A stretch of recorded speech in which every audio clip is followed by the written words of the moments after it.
3. And in part 4 we will have a look at the versatile feedback, learning points, directives and conclusions. Well, feedback is not the only parameter. The perceived quality of an amplifier is determined by many different aspects. This was, for example, elucidated by the anecdote on the power supply. Feedback is one of those which can, in combination with the others, work in a positive or negative way. It should be clear that it's certainly not a miracle cure. Its application requires deep insight and knowledge to get an operating design which works well. So it's time for an overview of the pros and cons of feedback. On the positive side, feedback can reduce non-ideal responses of amplifiers, but it's by no means a miracle cure. But don't throw away the child with the bathwater, because it's still possible to use feedback to improve the quality of an amplifier. So 20 dB suppression of misery is realistic. And it is by no means the only parameter which determines perceived quality. The power supply is an often forgotten yet important source of problems. On the negative side, provided the amplifier is equipped with a well-proportioned stable power supply, it has been shown that the interaction between the different non-ideal responses of amplifiers caused by the application of feedback are crucial for the perceptual assessment of amplifiers. The root cause of this interaction can introduce or emphasize artifacts which are very irritating to our hearing. And note that the regulated power supply uses feedback to keep the supply voltage constant. To use feedback to improve test bench results is therefore certainly no guarantee that the perceived quality will improve. Optimal amplification of feedback requires both deep insight into the workings of an amplifier with feedback and the verification of the circuitry using non-continuous signals. Feedback is often blamed when an amplifier is not sounding well, but the actual problem is mostly inappropriate or injudicious amplification and or the consequence of other aspects like the power supply. Feedback is therefore not merely a blessing, but calling it a curse is jumping to conclusions. A farmer's cart is not a comfortable vehicle, I agree, but to state that thus all four-wheeled vehicles are not comfortable is just as short-sighted. Learning points. It's essential to determine the responses of an amplifier to non-continuous signals to get a better correlation between measurements and perceptual results. As a bonus, the measurement using non-continuous signals, the quality of the power supply is determined at the same time, basically for free. Measurements need to be made under realistic conditions. E.g. a resistor or a simulation for a loudspeaker is not always sensible. The use of tone burst is, I think, a good step towards dynamic testing, but the development of more complex test signals in combination with proper techniques for their analysis to determine the responses of amplifiers seems highly recommendable to me. The numerical determination of the response of amplifiers to arbitrary signals is a good tool to optimize the circuitry on paper, without the need of building. The importance of the response to non-continuous signals of the perceptual quality assessment deserves deeper study, also theoretically. So, how can we assess amplifiers? Well, some directives. They require sometimes measurement results. Some can easily be obtained, other might be harder to get, but sometimes you can also get some indirect results. The distortion as a function of the frequency can reveal the color frequency of the open loop gain. And again, I've seen this graph before.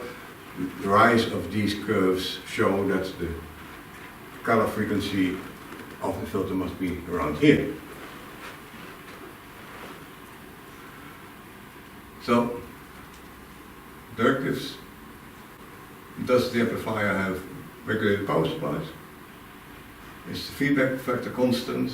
And you can look at the distortion change as a function of frequency. Is the closed loop bandwidth limited to 200 kilohertz and related to those impulse responses with closed loop, and the time sphere. And how does the amplifier respond to non-steady signals? How does distortion change when loaded with a loudspeaker simulation instead of a resistor? Some people say, yeah, well, using a loudspeaker for this test is a rather noisy thing. Well, of course you can use a sort of simulation like in a circuit which has a similar impedance behavior as the loudspeaker, but does not make that much noise. For the perceptual assessment of amplifiers, we have to look at some other things. It's the ease in the sound stage. So if you listen to it, does the sound be easy to listen to, or is it sometimes that your toes start to curl? Detail in reproduction is a very important thing. Can I hear all the details that I want? The width and the depth of the stereo image. Is the sound detached from the loudspeakers, or is it glued to the loudspeakers? The absence of the need for headroom. Listening fatigue should not occur after half an hour listening to it. Then you should not say, oh please turn it off or turn it down. No, you should rather say, well, let's continue for a while. The cleanliness of the reproduction is the absence of artifacts. It is a bit related to the ease in the sound stage, but it's still a bit different. If you listen to it, do you have the idea that the things are added which should not be there? The dynamic reproduction, or when you have strong differences in the volume, then those should become clear. When the sound compressed, so the difference between the loud and the soft passages are not as what you expect, then something's wrong. And with a good amplifier, you experience large differences in the sound strength. Then the absence of sharpness in S sounds. I once was at a meeting and they demonstrated what, and my reaction was, well, it sounds like the hook teeth of the singer are extracted. The intelligibility of singing, it should be very clear to understand. Attack of drums, grand piano, those are very critical for the control. Triangular cymbals should sound metallic. It should not sound dull or as if a cloth was put over it. The decay time of sound at the end of the music, it should be able to follow it for a long time. When it abruptly stops, when the music stops, then there's something wrong. Control of the low frequency response, which is of course for the drums, and the Turkish drum is by the worst for it. We can also use it for as directives for the design of loudspeaker amplifiers. Many points that have come up are in agreement with findings based on perceptual experiences, as we put it on fora. And it should not come as a surprise that these directives are leading in doing the design of the electronics of temporal coherence. And the results of perceptually using sensor is very good. And so it showed that there was no need for headroom. And I'll cite part from the review by René van S on Music Emotion, July 2017. As it sounds, you would expect that the amplifier has lots more power than specified. It is never short of breath, even though my loudspeakers know how to absorb quite some raw watts, a compliment to the technician who designed the circuitry and realized it without compromise. And never short of breath is partly due to a very good power supply, but also because the amplifier keeps on behaving as it should up to its clipping limit. So, censoring systems. The perceptual censure is at least as important as measurement, because there is still a clear inconsistency between the measured and the perceived quality of equipment. Actually, we don't know what we need to measure, let alone how. And at the end of the day, we all listen to music, not to test tone. There can very few people who go sit on the bench at the end of the day, a beer, and say, okay, I'm going to listen to the test tone. No, we listen to music. So it's far more important how a system responds to music than it responds to test tones. And listeners with golden ears are of crucial importance for the development of audio. And the criticism should not be put aside presumptuous, quite the contrary. Their critical remarks should be taken very seriously and used to build up knowledge on the reasons of perceptual better or less good music. If we wouldn't have used them, we would never come as far as we've got now. So, for example, the criticism amplifiers which rely on negative feedback does make sense, and such empirical results can be explained. I think that it should be possible to find explanation for all certain aspects, but it's a problem to find it, because human hearing is a very sensitive sense. I'm still amazed at what our hearing can resolve. And it's neither linear, time invariant, but it can distinguish things that still know how it all works. Actually, there is no audio system in the world which is better than our hearing. So, Fourier theory cannot be applied to human hearing either, and this showed up, for example, from the findings with the high resolution formats of digital audio. These cannot be understood using the common Fourier theory. It just showed two with the responsive amplifiers, so we need better things than that. Then there's another problem. Perceptual comparisons, which are qualified as scientific, there's a listening team and they hear 30 seconds of this and 30 seconds with another, and then you have to say what's better and what's not good, etc. They are very time consuming and do often not lead to correct results. And as an example, I mean, we call the lossy compression techniques, which were, say, in the 90s, were highly on the list. And we were told, our scientific tests have shown that this compression is absolutely inaudible. Well, we all know that MP3 is quite clearly audible. So I think it's better to use extensive listening sessions in which you can listen to different yet well-known kinds of music for a longer period of time. An aspect would then show up, things like the detail, transparency, impulse response, depth of the stereo image, ease of reproduction, etc.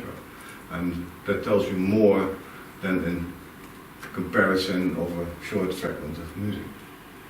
And these can be related to the dynamic properties of the amplifier. Which brings me to the conclusions. First of all, there are certainly audible differences between amplifiers. At first sight, quite a surprise. Most measurements are inconsistent with perceptual assessments, and so you must be measuring wrong properties. There's no other conclusion possible. Distortion figures, in my view, are next to useless. But other tests and test signals need to be developed of which the outcome is more consistent with perceptual assessment.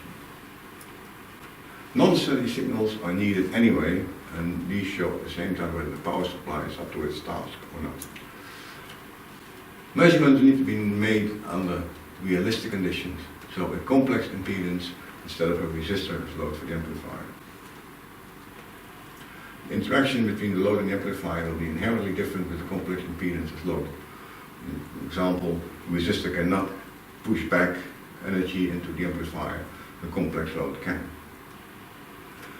Amplification of Fourier theory to electronics is not allowed because electronics do not satisfy the required boundary conditions, amongst others, but the most important ones, linear and time invariant. Neglecting this will lead incorrect and sometimes meaningless results. And I come back to the sightings from Fourier, who basically states that. The well-known feedback theory includes a crucial connected flaw. It's assumed that the open loop gain is a constant, but the problems arise because it is not a constant. The commonly used equation is only approximation, which incorrectly ignore the interaction between the different imperfections. And this clearly shows when non-contiguous signals are analyzed. And such results can explain findings from literature and those of listeners with golden ears. And the perceptual quality of amplifiers is determined by many different aspects. Feedback is one of these.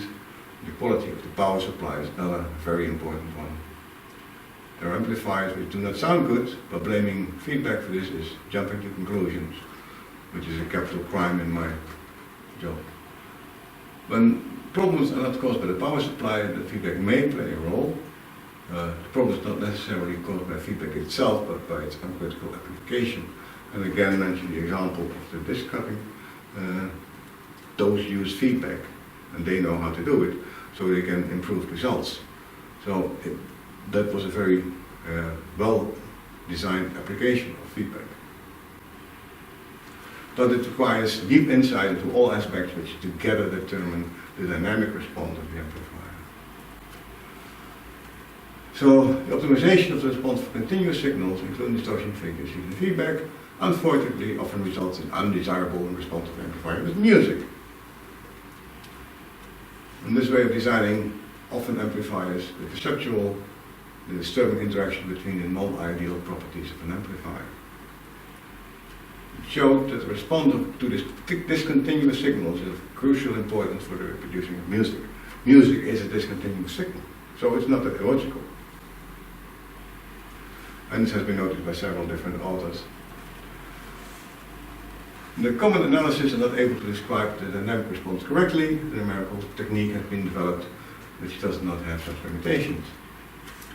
The numerical technique can calculate the response of the circuits. It does not apply theories which are not allowed. And basically, it's a technique based on solving nonlinear differential equations numerically. And this opens the possibility to gain understanding of the responses for signals like music. Again, the technique allows to analyze any signal of any length, 100 seconds of dB of 1 megahertz sampling, no problem. So you can get a far better look on the dynamic responses. And you don't have to build them first, which is of course a big advantage. And semiconductors designed along those lines should not solve the problem as mentioned by Fourier. But the absence of such problems is an effective way to verify the result and to prepare with perceptual findings. But it requires a completely different approach from what's coming up to now. So back to the drawing board. Using this technique, you can identify a number of important directives for the assessment of perceptual quality of amplifiers, which I think is the most important one. Again, I'm interested what I hear, not what my meter tells me. And our electronics are designed along those ways, and they are fulfilled. And therefore the products are perceptually assessed as very good. But these directives can probably still be developed further. And further and deeper analysis for the perceptual assessment is highly recommended. We're not there yet. Brings me to the final conclusions. Neither of both propositions posed at the beginning of this presentation are supported by this analysis. It's certainly possible to apply too much feedback, which can result in amplifiers which do not sound musical. But on the other hand, feedback can, when deployed in good combination with all other design aspects, bring an improvement on the perceived sound quality. So, using too much is not good, and using too little is not good. And a common cause of bad sounding amplifiers, often overlooked, is the power supply. So, if you have an amplifier that does not sound well, first look at the power supply before you do anything else. Well, if you have any questions, you can send an email to our info address, but please put in the subject line something that's not about Viagra or a lady who thinks that I'm a young god who she really wants to see, etc. So if you make it clear, then we'll try to find an answer for you. Information on the papers can find on our website, and more information on the loudspeakers and what they do for filtering and impedance compensation you can find at the Heptane website. Thank you for watching.